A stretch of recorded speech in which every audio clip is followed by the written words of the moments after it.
All right, let's just start that over again.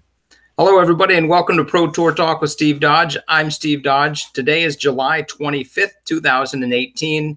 And if you like what we're doing, hit subscribe on the YouTube page or follow us or like us on Facebook and hit that little bell on YouTube. So whenever we go live, you know it. So, for example, if we start a podcast and then drop off accidentally, you'll know it and just pop right back on the new one.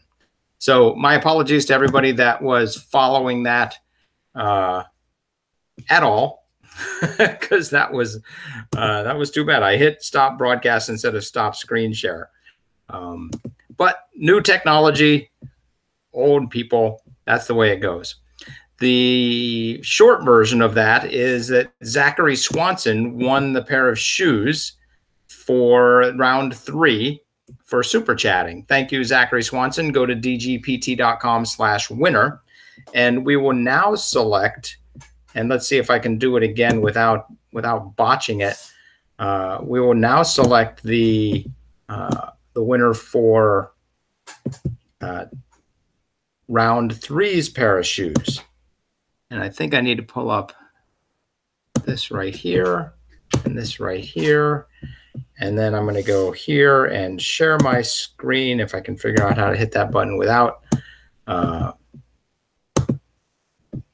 causing the podcast to end again. Okay, so there's my screen share. Now we're going to go to random.org. All right, so we had 174 people do super chat.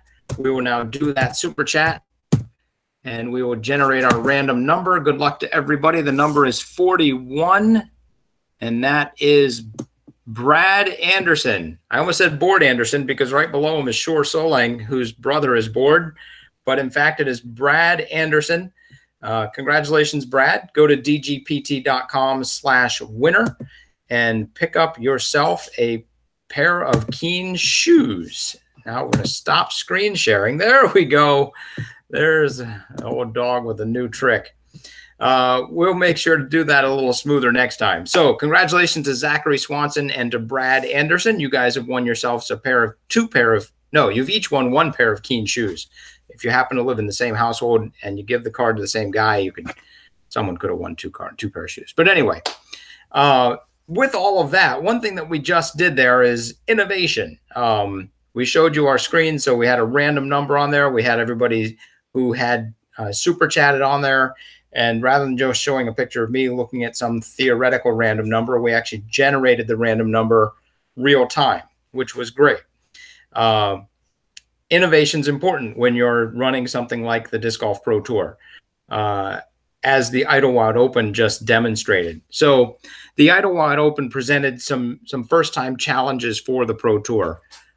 We've never had a first-day rainout like that. We've never had a first-day rainout. But especially one with 3 restarts and the feature card only getting 1 hole completed before the final rain delay. The final restart started at 5 o'clock in the afternoon, and then and the feature card actually didn't go off until 6:15. They would have been able to get an hour and a half to 2 hours in before the 8:20 horn that was going to sound because of darkness. But instead, the lightning came back, and they ended up only getting 1 hole in.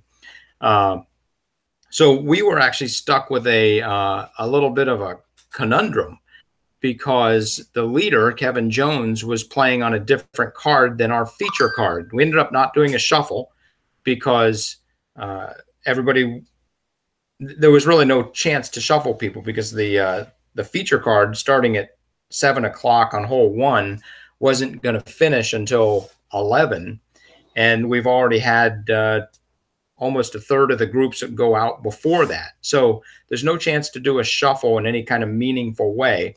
So we just kept the cards the same. But what that caused us to have is the leader of the tournament was on a card that was not the card we were covering.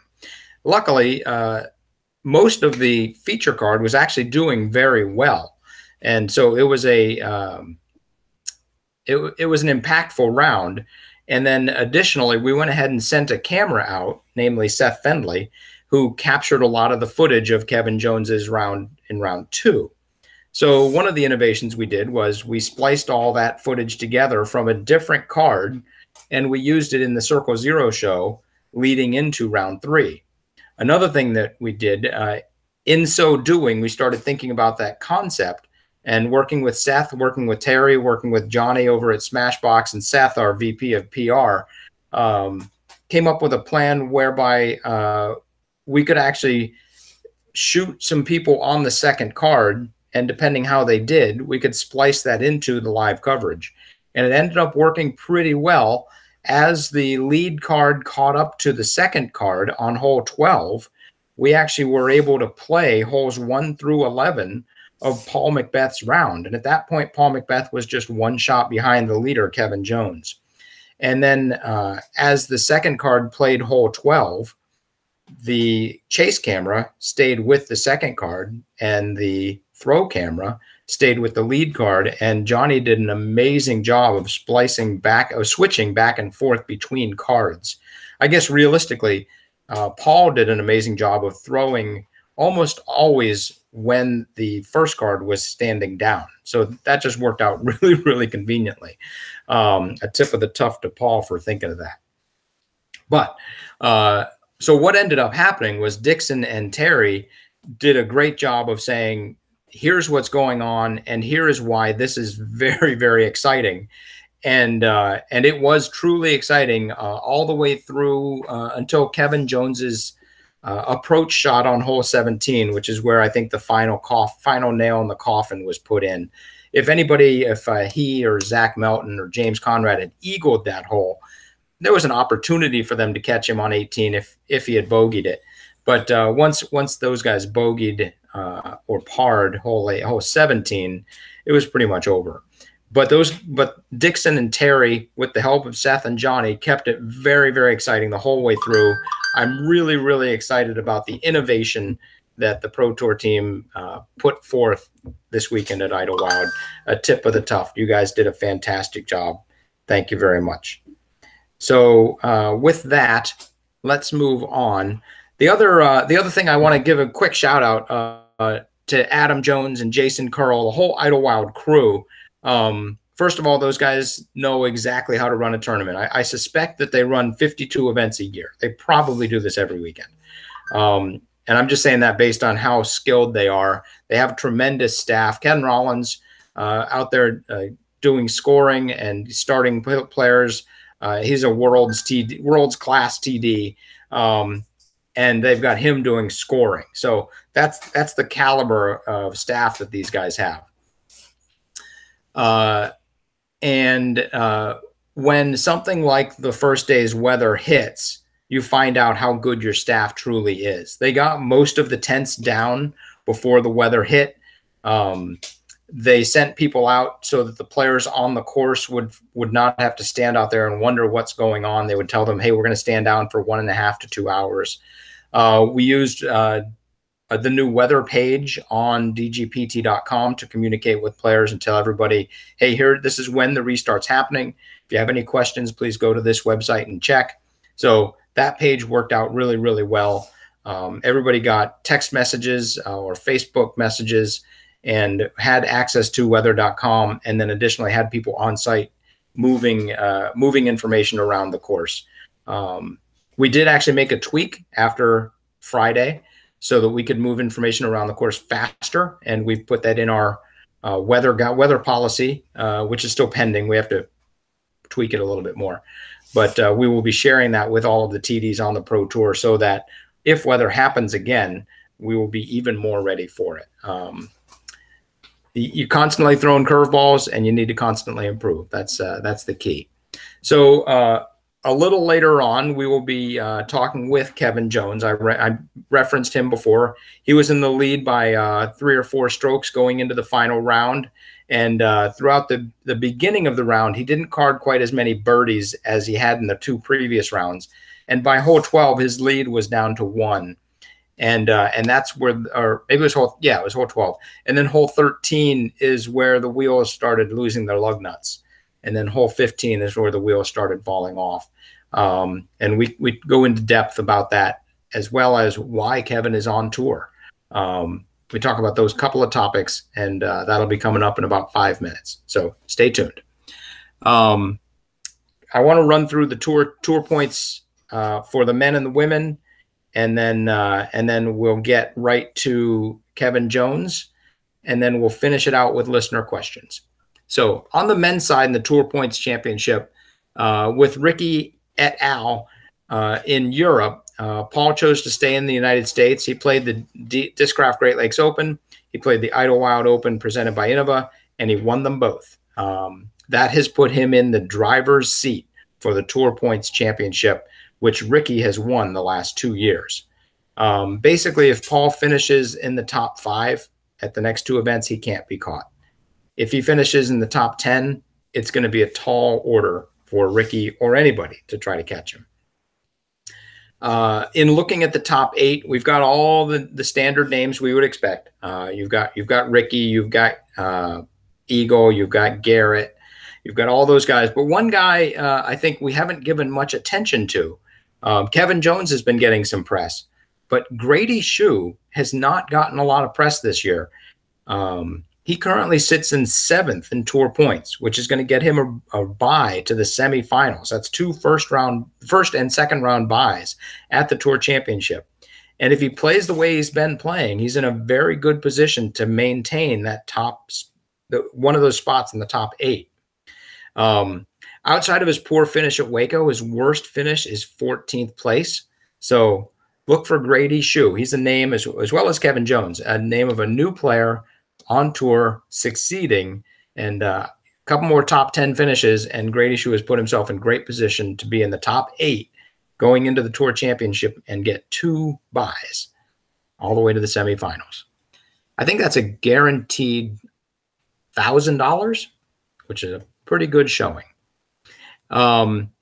Additionally, though, the interesting story to me on the men's side is the players 9 through 13, I think it is. And the question is, can these guys catch Grady Shue or Jeremy Colling, who sits in 8th place right now? So in 9th place through 13th in this order, starting with Kevin Jones, who's just 2 points behind Jeremy Colling, you've got Kevin Jones, Johnny McRae, Eric Oakley, Nate Sexton, and Nate Perkins. Those guys are all within 20 points of Jeremy Colling, which is basically like a 1st and a 3rd, or a 5th and an 8th or 10th, something along those lines. And you can catch up those 20 points very easily. So the race for the bottom 2 spots, and I'll go ahead and say Grady Shue is 15 or 16 points ahead of Jeremy Colling. So a little harder to catch, but definitely possible. But Jeremy Colling and those other 5 guys are basically fighting over 1 spot. Ledgestone is going to set the table. MVP Open is going to decide who gets that final spot into the with a bye into the semifinals. So, and then on the ladies' side, I should say on the women's side, it's pretty interesting. Paige Pierce, she came back at Idlewild and reclaimed her throne. The power rankings show that she's the best player in the world, and she showed it at Idlewild. Sarah Holcomb hung with her for a couple rounds, but could not quite stay in step. So in order for Sarah to catch Paige Pierce, Sarah would need to win the Ledgestone Open and the MVP Open and have Paige get a 2nd and a 4th or worse. Both of those seem unlikely, and it looks like Paige is going to get the 1 spot, and I'd go ahead and bet on Sarah getting the 2 spot. The real question on the women's side, the top 4 get a bye into the semifinals, is whether or not Lisa Fakis can move up and put some serious pressure on Katrina Allen and Jessica Weiss for the 3rd and 4th spots. Right now, Katrina and Jessica are tied. There are some money implications there for 3rd place on the women's side, making in Tour Points, getting some extra money. But even more importantly, you want to be in those top 4 and get the bye into the semifinals. So look to see if Lisa Fakis can make a move. And with that, I'm going to play my interview with Kevin Jones. This is pre-recorded. We've got a nice little slideshow that goes over top of it. And then after the Kevin Jones interview, I'll come back and we will do some listener questions. So with that, we will hit that screen share button again. And we will share. Let's do it this way. Whoops. That's why you get prepared. Okay. Oh, I know what happened. Whoops. There you go. Okay. So now we are ready. And then we hit screen share. We're just going to share one window, though, which is this one. And there we go. I will now hit play. And this is our interview with Kevin Jones. Enjoy.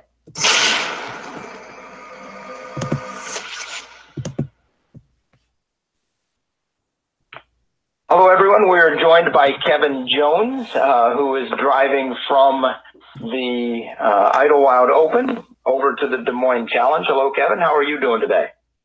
Hello, Steve. I'm doing really well. How are you?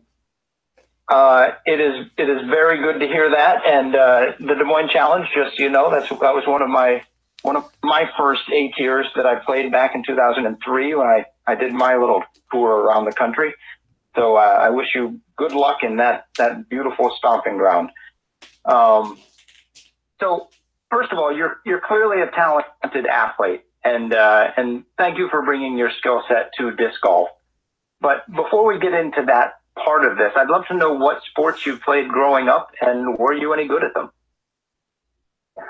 Yeah, so I played sports pretty much my entire life. My dad's a football coach, a high school football coach, and my mom's a volleyball coach, so I was pretty much born into it. When I was young, I played everything that I could get my hands on to, like anything competitive, any kind of sport or hand-eye coordination kind of thing that I would love. But when I got into high school, I played football, basketball, and soccer, and those were the three sports that I spent the most time in. And in high school, I was just pretty much only playing those sports year-round, because even in the summer, I would be in football. So I didn't play much disc golf during that time of my life. So that makes total sense, and I suspect that's why they set it up that way, where football is a winter sport, football is a fall sport, basketball is a winter sport, and soccer is a spring sport. And you've got your talented athletes who can do all three and make hay all year round. Yep, that's how it works for us. Fantastic. So I assume you were good to great at each of those sports. Is that accurate? Well, yeah, I mean, I guess I was definitely respectable at pretty much every sport I played. Basketball was my weakest, without a doubt. I was the person that probably thought he was the shooter, but he didn't make like a great percentage of his shots. But I definitely threw it up there a lot, and I like that's funny.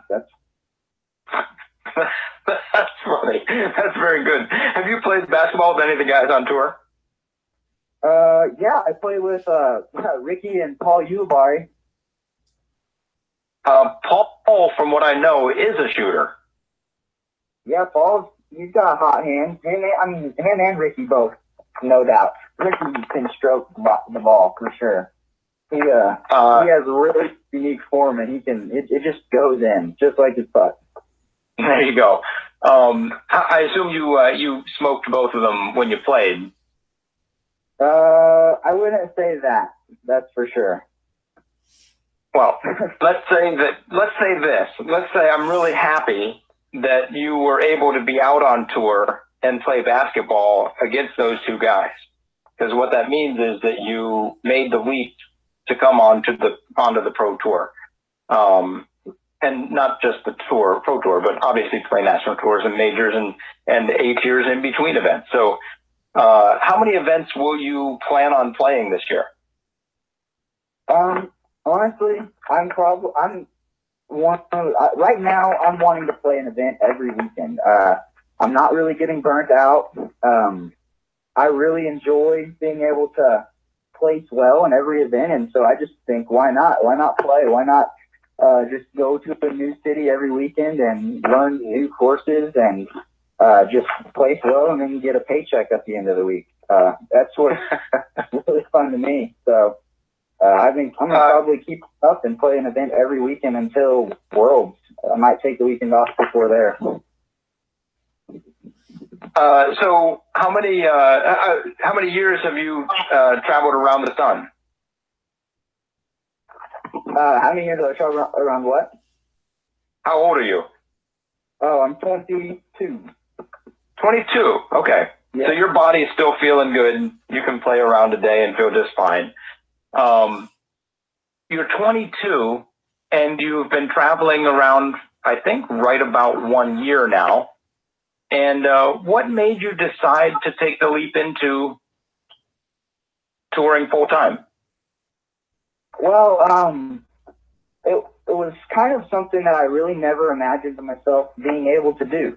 I never would have thought that I'd be in Oregon playing the Beaver State Fling, and I never thought I'd be in Seattle playing the Battle of Seattle, or even California. Those are parts of the country so far from Arkansas, it felt like that I never would ever get to see it. So getting to do that is just awesome. I love that. So that leads into my next question, which is, are you happy that you did? But I don't think we quite heard why you made the leap. I guess seeing the world is definitely part of it. Okay, so yeah, having Pro Discus USA and Baker and Charlie find the interest in me and seeing the potential is pretty much where it all began. They gave me the RV last year to be able to tour, and so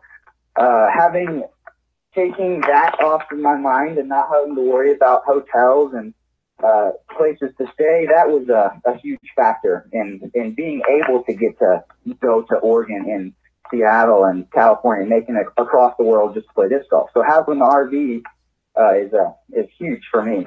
That was pretty much what convinced me to get going, and luckily I did. It took some beatings early in the season last year. Like Idlewild, I think I got in the 80s place. Out of like not that many more people, it was pretty ugly. But it took some of those and being able to bounce back from those weekends. I will tell you that there are some people listening that would love to get into the 80s, and if you could improve their game to get down to the 80s at Idlewild, they would be willing to take those lessons happily. It all depends where you are. So it sounds like Baker is the guy. He's the guy that runs Pro Discus USA, and I suspect because of your skill set that you demonstrated over the past weekend, and even all season, but especially this past weekend, he's probably getting some extra calls from people interested in carrying the Pro Discus brand. So kudos to you for performing and basically making Baker's faith in you valid, or proving that it was valid. So you did imply that you got to see all these parts of the country, and it was awesome. Overall, are you happy that you made this leap into touring full time? Oh, I couldn't be more happy, honestly. Making this leap into just a few tournaments last year, every weekend, has changed my life entirely. I got to improve in disc golf mentally and like physically, adding plenty of shots to my game to be able to score on courses. I've improved my game in the woods immensely. So just making the leap and getting out there and experiencing all the courses was a huge deal to me, and that was what really made it doable. It was just getting the experience. So there's a 980 rated guy, or gal. Well, actually, a 980 rated gal probably is already on tour. But there's a player who's got some real skills, and they've only been playing a couple years, and they see what's happening, and they want to go out and become a touring disc golfer. What kind of things should they work on in their game, and what kind of things should they try to prepare for outside their game so that they can give it a real shot? The only thing that I can really think of there's a couple things. Would be, first of all, is spin control and being able to like not only hit a gap, but hit a gap with the correct speed on the disc is very important. So sometimes that might take like fan gripping, learning the fan grip mid-ranges and putters and fairway drivers. But being able to have speed control through like gaps is super important. Adding all the shots to your game is incredibly important. If you look at your best players in the world, they all have every shot in the bag and world-class distance of each shot. You know, sidearm 400, 450, backhand 550. So they all have the shots. It's just being able to execute those shots 100% with confidence is big time. So like, yeah, work on always try to add shots to your game. I when I'm practicing, I will be whatever shot I'm working on. For example, the putter flick is what I've been working on for a long time, like probably the last 3 months. When I'm practicing, I just pull out my jokeries, my overstable putters, and I just flick them to the basket from wherever I am, whether it's 200 feet or 100 feet. Just get touch with them. That's big time. And I guess the other thing, Steve, would be being able to prepare for courses well, dissecting courses in practice rounds, and pretty much figuring out how to score on every hole.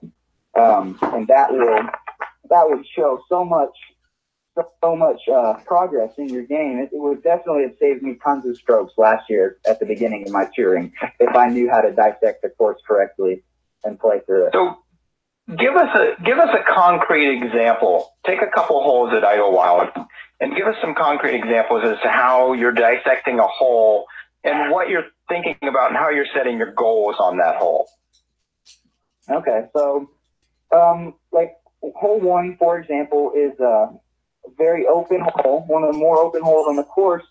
And to some people, it's like, you know, it's really a guaranteed, very gettable birdie. You really want to get hole 1 to start off Idlewild. Just 3 it, you know. So the smart play and the play that any normal person I think should do is grab whatever they're comfortable with throwing far and straight, whatever they're most comfortable with, putting it in that straight fairway, throw that disc, and then have an upshot from wherever that lands. Fortunately for me, I can throw my high-speed driver, and I can just kind of like lace it up the middle with a confident power, not full power necessarily, but a very controlled power, and it can get up to the basket and maybe give me some kind of 2 look. So 2 would be the best case scenario for me on that hole, but I'm just trying to execute a nice, easy 3 to start off the round with the birdie. So hole 1 kind of plays like that. Another hole that comes to my mind is hole 7. Hole 7 is the dogleg hole to the right. It goes over the creek in the first shot. Your first shot's kind of straight. Some people throw backhand over the creek. Some people throw side arm over the creek. And then you kind of go straight uphill to the right, and you have a second shot that's very difficult because it's on a sloped fairway. And that gap is also pretty intimidating because if you hit a tree and you kick just slightly wrong, you'll be right in that OB creek, and you're going to go to the very slick drop zone, and you're going to have a very difficult upshot for your circle 4. Most likely looking at a bogey at worst. So luckily, what I saw in my practice round, I noticed that they moved the tee box back like 5 feet from last year. I had heard it right before I got to the hole in one of my practice rounds. They said, yeah, they moved the tee box back 5 feet because people were throwing over. Like, we don't want that. And I'm like, oh, yeah, you're right. You don't want that. And I go to the tee box, and then I just look at this glorious window to the right of the tee box that just fits so perfectly for a hyzer. And honestly, I thought it made it kind of easier for me to throw the hyzer over, because last year you kind of had to throw an ante, and just you had to throw an ante under a slight ceiling if you wanted to go over, and it was just kind of harder to get it in the landing area for me. So I just threw a hyzer, and if you have the right wind, like a wind that's coming at your face, it would rise the disc up and get you some more height. And that's kind of where I would make my decision on that hole, is if the wind is pushing my disc up, I'm going to throw the hyzer, and I'm going to take the whole creek, the river, out of play. Nobody wants to go in that OB river and go to that drop zone. So I completely avoided that in round 2, threw over, landed almost in the fairway and had a very nice little 150-foot flick on flat ground, not a sloped fairway either, for my three. So that was how I played it. And then in round 3, you did not do that. Correct, because I had a slight tailwind, and that tailwind would probably push that hyzer down. It would definitely push the hyzer down and not get me as left as I need to be in order to be able to be in the fairway and have an attack at the green. It could honestly put me in Neverland. You just end up way right. You don't want to do that. So when you're throwing that shot up and over, that's a blind shot. How many times are you throwing that, and how in the world do you find your disc? Well, that's a good question. I probably throughout the week threw that shot 10 times, and I would throw it 4 times around. And what I'd do is, luckily, I had my cheering partner, Austin Hannum, who's in the RV with me. I'd have him, man, go up some spot for me, tell me where these discs are coming in, and he would know. He would be like, yeah, the first one came in early, hit this tree, and kind of fell down here. The second one was over this limb and came down and filtered to here. And so he would just let me know what the discs were doing, and I would be able to know what angle, and how high they were coming out of my hand to be able to know the sweet spot of the fairway and be able to hit that in the tournament and execute it for a 3 was very, very satisfying, because it was just straight from that moment right there with Austin spotting for me, seeing where those discs are coming in. So yeah, I also showed Chris Dickerson the route. He thought it was a pretty good route in practice. He executed a 3 in practice. So Paul was looking at it too. We were at an escape room, and he was telling me that he was looking at that route. I don't know if either of them did it, but it definitely was a possibility, no doubt. So you're sitting I picture you sitting at a table eating pizza with you and Paul Macbeth and Chris Dickerson and some other player that can throw, Garrett Gerthy. Let's throw him in there. Do you guys you're sitting around a table, and does one of you ever say, hey, that hole 7 at Idlewild, I think I'm going to go up and over to the right? And do you guys ever just say, what are you talking about, man? You crazy? Do you guys make fun of each other like that? Yeah. Yeah, that's funny. Drew Gibson, Garrett Gerthy, all those, Simon and Eagle will all ask each other, because we know, we see very similar things on courses usually in order to execute the birdies that we want, and it might be an easier route for some of us. So Drew would ask maybe, hey, did you see that hyzer route? Are you taking that? Or where's your disc ending up when you go this way? And yeah, we discuss that stuff a lot, actually. It's pretty funny. I would love to be a fly on the wall just even thinking about those shots. Those would be great conversations. So the things that I heard are, number 1, learn to throw with speed, and number 2, dissect the course and know what you want to get on the course on each particular hole. So on hole 1, your goal is a 3. If you get a 2, that's okay, but if you get a 3, you're happy and you're moving on. What was your goal on hole 7? On hole 7, yeah. Yeah. So my goal on hole 7 is a 3. That's the best case scenario. Round 1, I had a slight, I think it was a slight left to right wind. It wasn't very favoring to the hyzer, so I threw the sidearm on the inside route. I got to the landing area, the really sloped landing area. And I had also, obviously, I practiced that shot too, because that's a super specific upshot. If you've walked that course, it's extremely sloped. It's uphill further than it looks, and it's a gap shot. It's just dead straight. So I practiced that shot probably 6 times. I would practice it at least 2 or 3 times around, just to make sure I've got the run up or the standstill down. And I executed it first round for a 3, so that definitely paid off as well.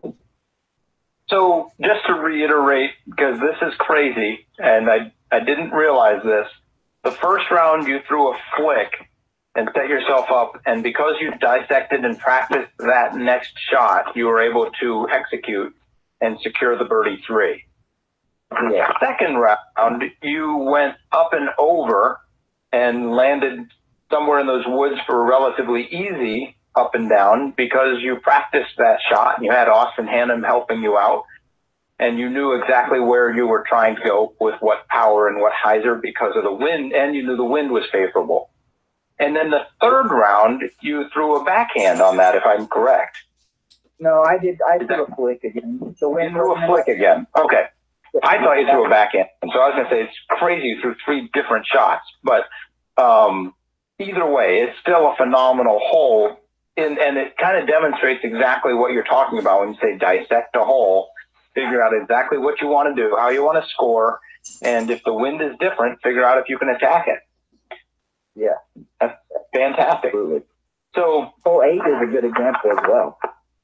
For figuring out. Wow, hole 8 that's a crazy one. Isn't that, for me, that's just simply, you just have to execute your 2 or 3 upshots. It seems like there's not a lot there. What's the trick to hole 8?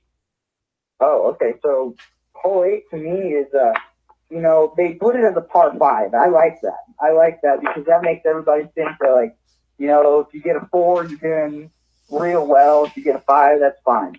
But for me, like, the play is a flex forehand that if you don't have the shot, I think it's necessary to try to figure it out for that shot because it's not very far. It's probably like 300 feet that you just have to hit the correct angle with the right disc.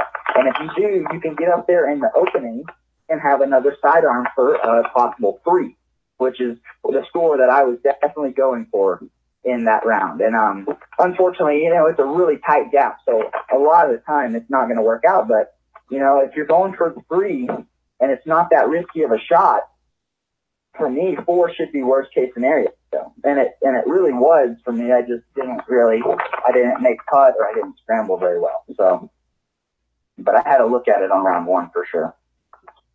Okay. So you're thinking about that shot and trying to figure out exactly how far I can penetrate without losing accuracy. Yeah, I mean, kind of. It's really more of like just a specific angle on your ante flick. You want to flick a fastest on a specific angle so that it holds the ante, runs down that fairway, and then maybe I wanted to kind of skip just a little bit right. And you're in this opening for just another 350 foot flick to be able to get onto the green and have a 3 look, which would be the score that I would want on that hole. That was my play. And I guess one thing we should go ahead and we should put a little asterisk on this and say when you're dissecting a hole, dissect it for your own game. Absolutely. And that's what it's all about. I appreciate that you said learn every shot you can and try to learn to throw them all with various speeds. I, for example, don't have that 350 foot flick, so I would not try to set myself up for that shot. I would dissect that hole differently because I have a different game than you. And so just dissect the hole for your game. Yes, sir. And you might come out, you might have like a different, if you're throwing a backhand down the gap, you might be just playing for a 4, which is fine. If you execute that 4, that's awesome. You just execute it and move on. So you only lose 1 stroke to Kevin Jones. Ideally, I didn't 3 it, but that was my goal. So I'm going to segue here for a second and then get right back on. But this is just a quick yes or no question. Hole 2 at Idlewild at Discraft Great Lakes Open. It's the big par 5 up the hill. Yeah. If they set that to a par 4, would you have played it differently? No. Okay. Not at all. Do I need an explanation? If you would like. Let me rephrase the question, Okay. and then you can explain that. Is there a hole? Because you mentioned hole 8, and you said it's nice that they made it a par 5, because that way you can get the 4 and you feel good about getting the birdie, and you're not going to beat yourself up. Is there a hole that you've played where if the par was different, you think you would play the hole different? I would hope not, because that's not the point.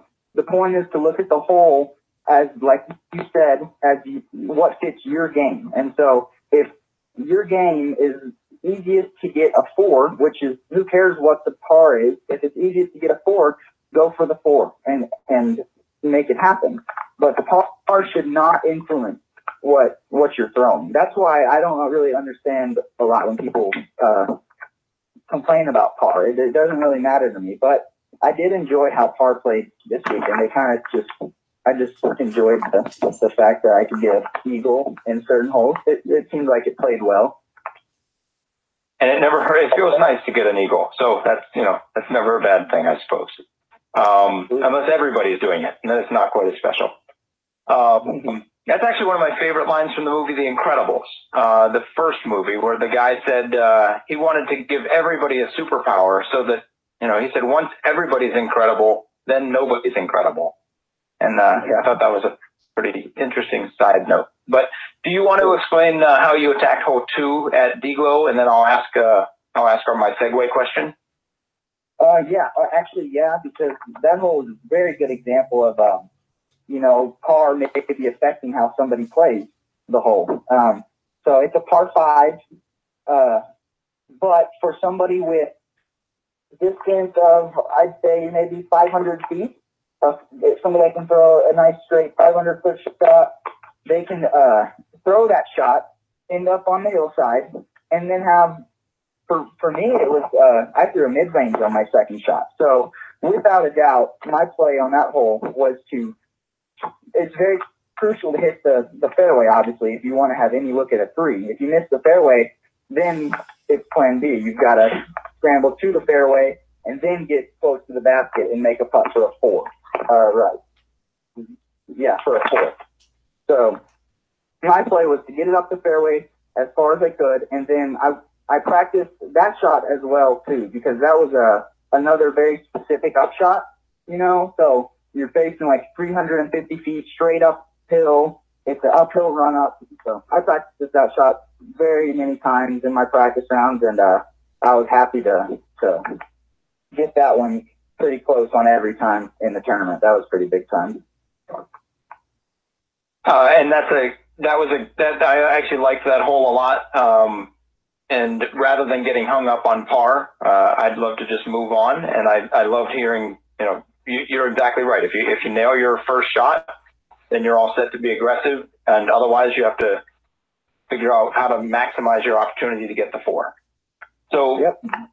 The next question that I've been skipping over for this last little segue or tangent is that 980 rated player, when they start saying, okay, I want to go out on tour, what is the hardest part of being out on tour? I think it would have to be like what AJ Risley, I remember we had a conversation. AJ Risley said that the hardest part about being on tour is that Monday or Sunday after the course and the pros kick your butt. Being able to bounce back from that, get ready to practice another course, get ready to compete, get ready to maybe get your butt beat again, and then bounce back. It's the hardest thing in that we do, I think. Obviously, traveling and expenses are a big deal. Luckily, I have a sponsor that's been able to help me out through like travel expenses. But mentally, being able to bounce back from bad weekends is so crucial. It almost sounds like you're human, Kevin. Yeah, we all are. Surprising. And it's really, I'm so not happy that that's the case, but I'm so happy you shared that, because it sounds like the hardest part of your job is dealing with the failures, and that's the same as every other person.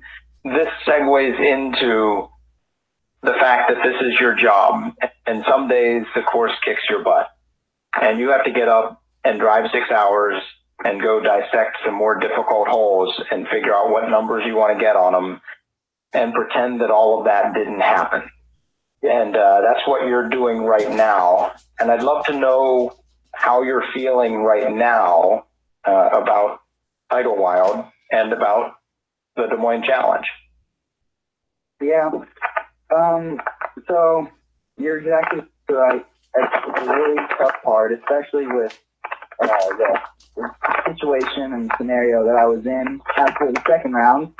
It was looking really good, but much about the same as I was yesterday. Like after I completely, there was just a couple crucial shots on the course late in the round that are just super important. Key shots that if you don't hit, you're going to be scrambling for par at absolute best. And I messed up those tee shots, and I ended up not scrambling very well. And I just kind of accepted it there. I didn't execute the shots when it came down to it. Every now and then I'll still sigh about it and stuff. Just be like, what could have been and whatnot. But I think I'm really taking it well. Part of that is because of the support that I have on Facebook and like back at home and the weekend. I was getting encouragement all weekend, whether I was doing good or bad. So that goes a long way with me personally.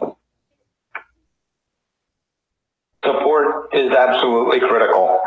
And I know I was at a watch party here at Maple Hill, happily on vacation with my daughters, and you were getting support from everybody in the room.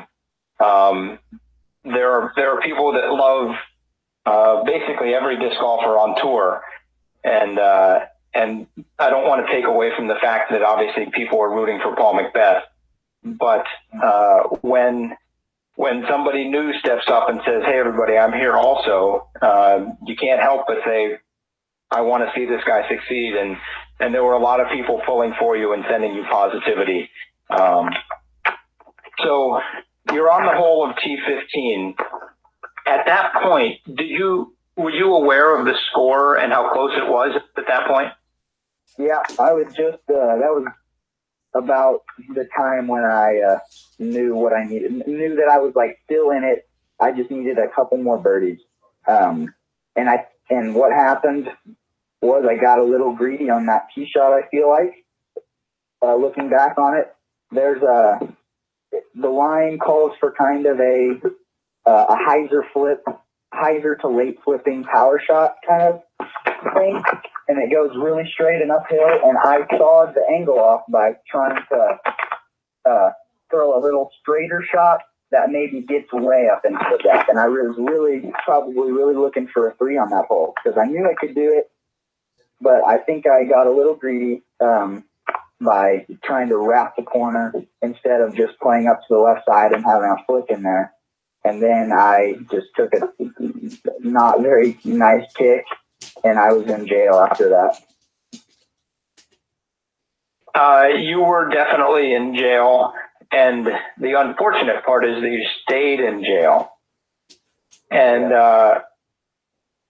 when you're walking back into those woods and you see your disc off the drive, and I feel like it was down in a gully. Not only was it in the woods, but it feels like it was in a ditch. Where does your heart go at that moment? Oh, man. Obviously, that was a super crucial moment. At the time, all I was thinking was, all right, you got to salvage what you can get. You got to you're faced with it. That's just what we do pretty much. You're faced with this. What's the best case scenario that you can get? And I tried to, I didn't even have a flick roller, honestly. There was just the smallest gap that I tried to punch through, and I hit a tree. And this is kind of the funny part. I hit a tree square and about 10 feet in front of me, and the disc came flying. I was on my knees throwing the shot, and the disc came flying straight back at me, upside down, sliding, pretty fast pace, and it slid right through my legs. I had to kind of straddle it, jump up and straddle the disc and let it just slide 10 feet directly behind me for the same shot, but further away. Oh, my God. So I didn't see that shot on the live coverage. Yeah, I was pretty far over there. But hearing you describe that, in one way it's comical, but more than that, it's tragic. Because that disc is sliding back between your legs, and you're thinking that's it. Yeah. Yeah. I was like, really? tried not to think too much about it at that point, but definitely that was a very, very heartbreaking moment for me. But even after that hole, man, I think that was like 4 back. I didn't necessarily give up quite yet. I was still trying to get some birdies and see where it put me, because Paul took a 5 on 17, you know, and that gave that was the really disappointing part to me, was the fact when I heard he took a 5 on it, and all I really needed to do on that hole 15 was par in order to be able to have a chance to get back into it. But yeah, that was a crucial moment. And you're right. You weren't actually out of it. But that's the moment where they start to dim the lights, and they wonder if the singing's going to continue. But you did fight back. You did a great job on hole 16. You set yourself up for a circle 2 look at the eagle, which came up a couple inches short. And again, standing there with a bunch of people, and just everybody groans as that thing bounces right off the top of the basket, the cage. And then on hole 17, were you going for the eagle on that? Yeah, I mean, that's more so my play. Throw a sidearm, lace it down that gap, and let it finish a little right. Hopefully be like right and short, about 40, 30 feet, and have like a nice downhill putt at eagle is what my play was. So I'll go ahead and just ask, on hole 17, is that a fluky hole? Should they cut some trees? Should they change the OB, or is it okay? Man, I played the course last year. Some of the gaps I thought were cleaned up. All the gaps that were cleaned up, I thought were beautifully done. And I didn't ask for them to clean them up in the first place, and I'm not going to ask for them to clean them up now. I like 17. I think it's pretty fair for the most part, as long as you hit the gap. If you hit the gap, if you don't, then you're leaving it up to fate for the most part. But I'm fine with it. I don't think it's an insanely fluky hole. I missed the gap 2 times, and one of the times it kicked OB. So I need to either throw right and avoid the gap that can kick OB, or hit the gap. Well, Kevin, you like hole 17, and we like you. Thank you very much for taking the time to come and talk to us about making the decision, some of the challenges that you've overcome, and talking about Idlewild with us. I can't wait to see you in Ledgestone, at the Ledgestone in Peoria, and wish you nothing but success at the 8 tiers you play in between. Man, Steve, it's been a pleasure being on. Thank you for having me. So there we have it. That's been Kevin Jones of Pro Discus. Thank you, Kevin, for taking the time to talk with us. And I'm going to go and see if there are any questions in the chat for this podcast. And then presuming there are none, we are going to move on and say we will see you next week on Pro Tour Talk. Thank you, Adam, for the $10 shout out. And once again, congratulations to it was Brad and Zach for winning the Keen shoes. Take care, everybody. We'll see you next time on Pro Tour Talk.